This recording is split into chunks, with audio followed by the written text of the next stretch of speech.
Angkatan bersenjata Rusia terus melancarkan serangan besar-besaran ke wilayah Kharkiv perbatasan Rusia. Dalam 24 jam terakhir, unit-unit kelompok pasukan utara Rusia merebut Staritsa, wilayah Kharkov, dan terus maju jauh ke dalam pertahanan musuh. Angkatan bersenjata Ukraina menderita kerugian besar personel dan perangkat keras Brigade Pertahanan Teritorial AIFU ke-106, 113, dan 129 dekat Veterinarnoye, wilayah Kharkov, Miropoliye, dan Lopnya, wilayah Sumy.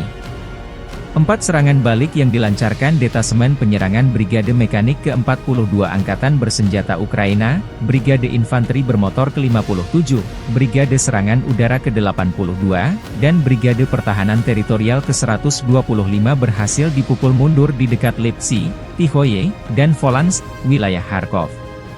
Kerugian mencapai 150 tentara Ukraina, 2 kendaraan tempur lapis baja, dan 2 kendaraan bermotor. Ukraina juga kehilangan sejumlah peralatan tempur di antaranya 1 kendaraan tempur Grad MLRS 122 mm, 1 sistem artileri self-propelled Krab 155 mm buatan Polandia, 1 sistem artileri self-propelled Bogdana 155 mm, dan 1 sistem artileri self-propelled Gvosdika 122 mm sistem artileri berpeluncur dinetralkan.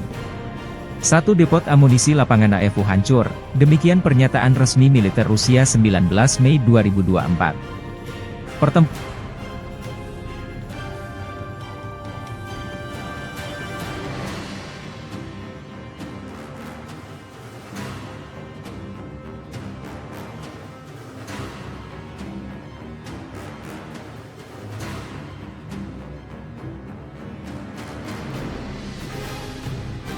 Download Tribun X sekarang, menghadirkan lokal menjadi Indonesia.